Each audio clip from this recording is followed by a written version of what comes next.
Jams, jellies, marmalades, oh my! Jams, jellies, marmalades, oh my! That's exactly what I would have said if my mom told me we were going to be making jam that afternoon. But earlier in the summer, I took a canning class through my county extension called Preserve the Taste of Summer. The class was in 2 parts. The first part, we listened to PowerPoints. The PowerPoints talked about canning safety, food safety, different kinds of food, and different kinds of food preservations. In the second part, we did candy. Some of us made strawberry and some of us made peach. So here is my presentation, jams, jellies, and marmalades, what I have learned in canning. So what are the different kinds of fruit spreads anyway? We have jams, jellies, marmalades, preserves, conserves, and fruit butters. First of all, jams. Jams are made from crushed or ground fruit. They should have a thick consistency, and they can have 1 or more fruits, such as strawberry or rhubarb. Next, jellies. Jellies are made from strained fruit juice, which is why you see more grape jelly than strawberry jelly. Unlike jam, there should be no visible fruit. They should be translucent, and they're able to hold their shape outside the jar. It's similar to when you're at the beach and you put sand in a bucket, turn the bucket open, and you have a mold of the bucket. Jelly is very similar to that. Marmalades. Marmalades are made from a soft gel with pieces of fruit and citrus peel in them. The one thing different from jams and marmalades is that there is citrus fruit in marmalades. Oh my! Preserves. These are whole or large pieces of fruit in a light, clear syrup. Butters. This is a sweet spread made of fruit and cooked to a paste and lightly sweetened. Conserves are simply a mixture of fruit, citrus fruit, nuts, and raisins. So what recipes do you use when you make the jam? Well, you should only use recipes dated after 1988. Along that line, don't use your grandmother's recipe. There was actually a girl in my county fair who was disqualified because she used her grandmother's recipe and the judge could not taste it. Also along the line, there's only tested recipes. So if you go onto Pinterest and you find a really simple jam making recipe, don't use it. Because you need to check what website it is from first. If it's from a USDA tested website, you may use it. If it's not, don't use it. Don't double your recipe. If you need to make more than what the recipe calls for, make the recipe maximum times. If you double it, it will mess up the canning process. Measure your ingredients carefully. It's not like with a cake.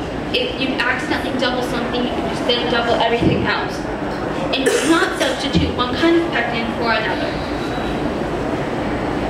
So, what equipment do you use?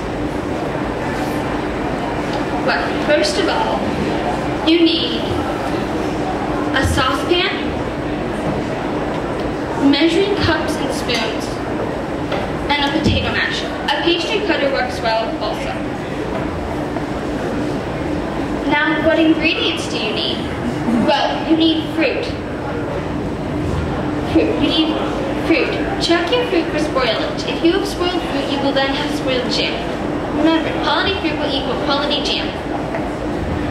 Pectin. There are 2 different kinds of pectin, liquid and powdered. Liquid you add in after everything has been boiled. Powder you add in before the sugar. Pectin also will help in your gel formation. If you need it, lemon acid. Lemon acid is needed in gel formation, and underripe fruits will have more acid. Finally, sugar. Did you know that 60 to 68% of jam is actually sugar? So you have more sugar in your jam than you do actual fruit. Sugar will also contribute to the flavor, helps in gel formation, and helps as a preserving agent. So now you know what recipes to use, you know what equipment to use, you know what ingredients you need. So how do you make your jam? First of all, you will take your fruit. It needs to be thawed. You can set it out all day, or you can thaw it in the microwave. We had to thaw our fruit multiple times before we finally got it thawed enough so we could crush it. After you thaw your fruit, you need to drain out all the juice, but set it aside. Then you'll put your fruit on a cookie sheet and crush it with the potato masher or pastry cutter. Then you will place into your saucepan. After you place it in your saucepan, stir in your pectin. Bring strawberries and pectin to a rapid boil. Then after that, you stir in your sugar. Bring to a full rolling boil. Boil it hard for 1 minute. Then there will be a thin layer of foam. Skim off as much foam as you can. When you do, it will make the jam look prettier when it is in the jar. So now you have your jam made. Now you need to get your canning things ready. What do you need to can? Well, you need a jar funnel, a jar lifter, bubble remover and headspace tool, magnetic lid lifter, a canner, and canning jars. You will also need a ladle. First of all, you need to fill the canning needs to be filled an inch above the jar. So about right here. Fill it with water and set it on the stove. Now, there are 3 basic parts to your jar. You have the lid, the band, and the jar. For the lid, these need to be cleaned.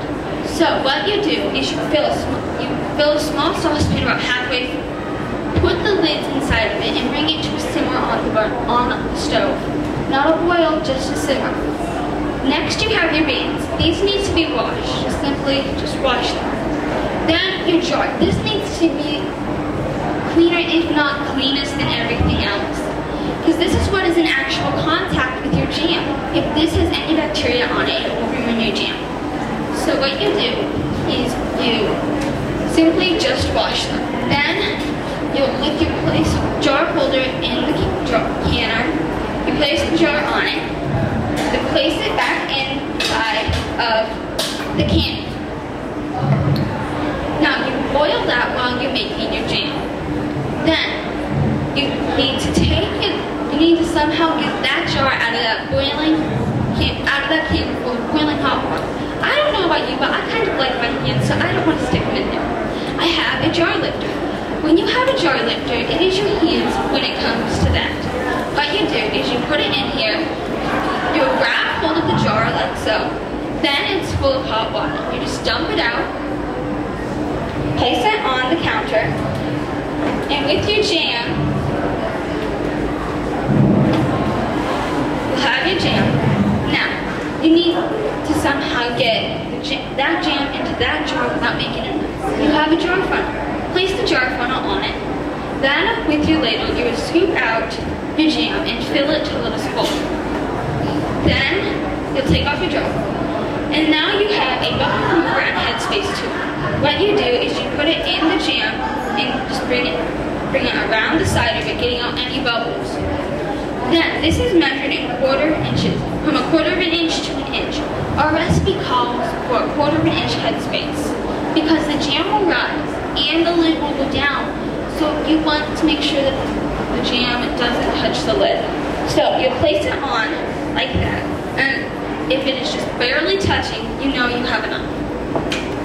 Now, again, hot water, I don't want to stick my hand in there. I have magnetic lid lifter.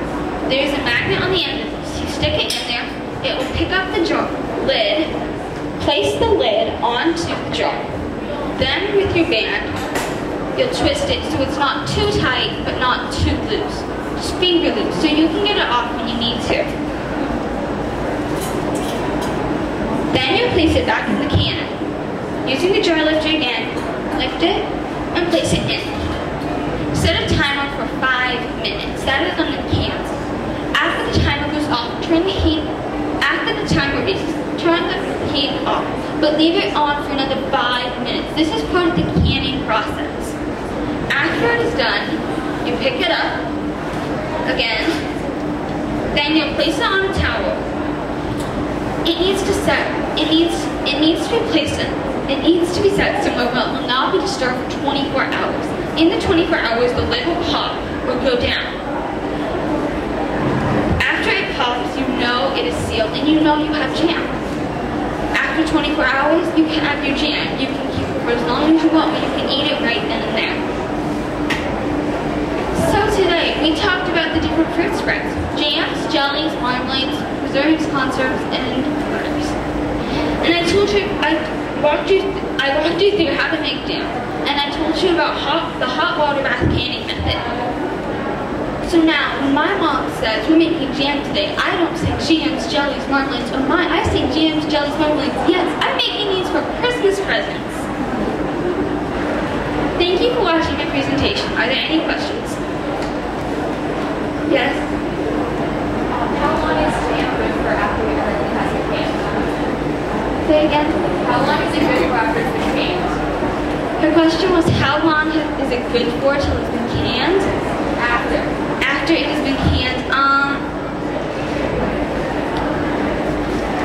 well, I kept mine till about the county fair, which was in July 28th, till I kept mine. I mean, I've had this jam since the beginning of the summer, so I'm guessing for about a year, if not around 6 months. Do you have to change anything in the recipe when you use fresh fruit or frozen fruit? Well, the recipe I used was frozen jam, peach or strawberry jam, commercially frozen fruit. So the recipe will say if you need frozen fruit or fresh fruit. Yes? Why can't I use my grandma's recipe? Why can't you use your grandma's recipe? Well, foods change and recipes change. Take the tomato, for instance. People didn't like that it was so acidic, and so now we have alternate tomatoes. So some of them are not as acidic as others. Maybe your grandmother used more acidic tomatoes, and she heated those, and like they were fine. Now we have alternate tomatoes, and they wouldn't be fine. Yes? What should you do if your lid doesn't pop? Well, you can try to reprocess it, or you can freeze it, or you can just eat it. Yes? And don't take it too quick. Right. I have a question about your head space. You talked about a quarter of an inch of head space so it wouldn't touch the top of the lid. Well, why not have it like an inch? Because that's not going to touch the top of the lid. Why is it important to have less than or a quarter of an inch? Why is that important? I'm actually not sure. Okay, I'll tell you. Because that's when botulism will come in and bacteria will start to form because you want as little air as possible in that jar. So, but you also don't want it to touch the lid, right?